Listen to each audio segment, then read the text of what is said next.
Hey, what's up, everybody? True Boxing here. Thank you for coming back to Get Hit with the Truth. So today we are continuing my annual True Boxing top 10s, as we are going to discuss my number 6 lightweight in the world right now at 135 pounds, the undefeated contender, Raymond Muratalla. Now, before we get into that, if you could smash the like button, leave a comment, or subscribe to the channel, I really do appreciate any and all support that I can get as I continue to build my channel here.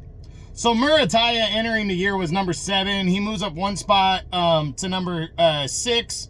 Kind of, we'll start in March. He took on some guy named Jenny.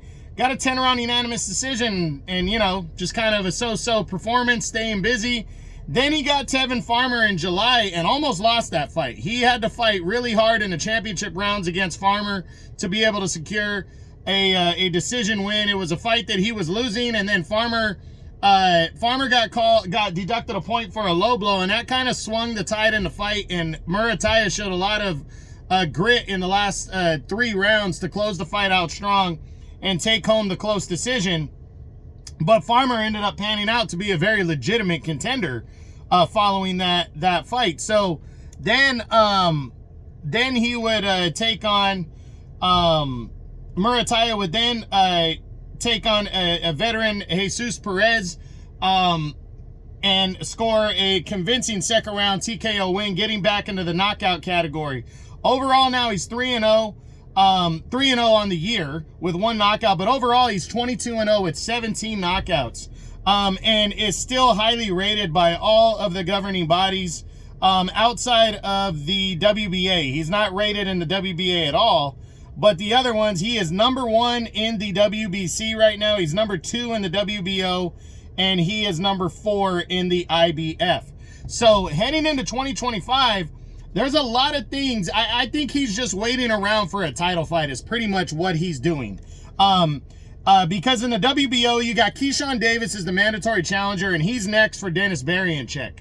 I really think Muratalla could fight the winner of that fight, since he's sitting there at number 2 anyways. So I really think he could get the winner of that fight, especially if it's, well, both guys are with Top Rank as he is. So I could see the winner taking him on, in an all-Top Rank battle later in the year, especially if it's Keyshawn, because Bob Arum, once he puts the title on one of his young guys, he's going to want his guys to, potentially go at it.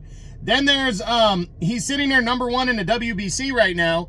We know William Zepeda is likely going to get the next shot at Shakur Stevenson after Stevenson takes on Floyd Schofield.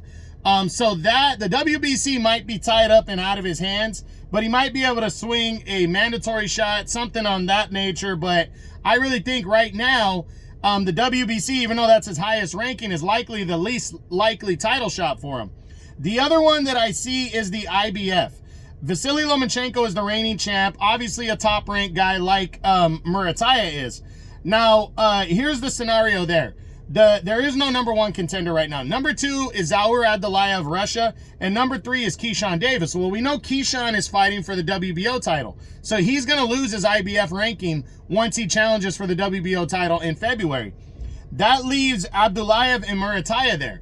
Now, then it's going to be up to Lomachenko of whether he's even going to fight, because there's been talks that he's talking about retirement. Potentially, he could retire.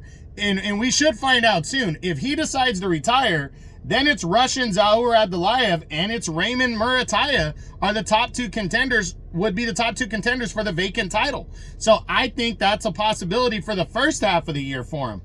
If Lomachenko decides to fight, there creates another scenario, because Zaur Abdullayev is a Russian fighter, and with Lomachenko being Ukrainian and the Ukraine-Russian war, I'm not sure Lomachenko would want to take that fight.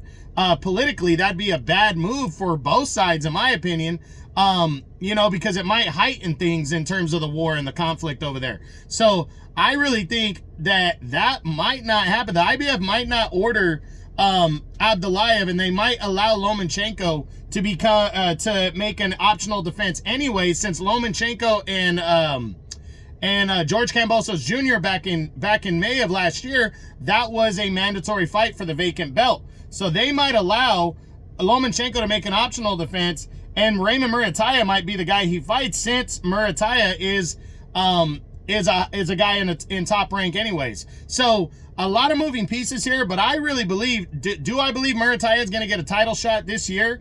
I'm going to go out on a limb and say yes. I think he's either going to fight for the WBO title against Barianchek or Davis, or I think he's going to get a crack at the IBF title. At the very minimum, a final eliminator he is going to be in this year, and we're really going to see how good Raymond Muratalla is in 2025. So should be a good year for Muratalla. Really looking forward to seeing what he does. And that's it. That's what I got. That is my number 6 lightweight in the world right now at 135 pounds. The undefeated top contender, Raymond Muratalla. I hope you enjoyed the video. If you did, smash the like button, leave a comment, or subscribe to the channel. I really do appreciate any and all support. This is True Boxing. You've been hit with the truth.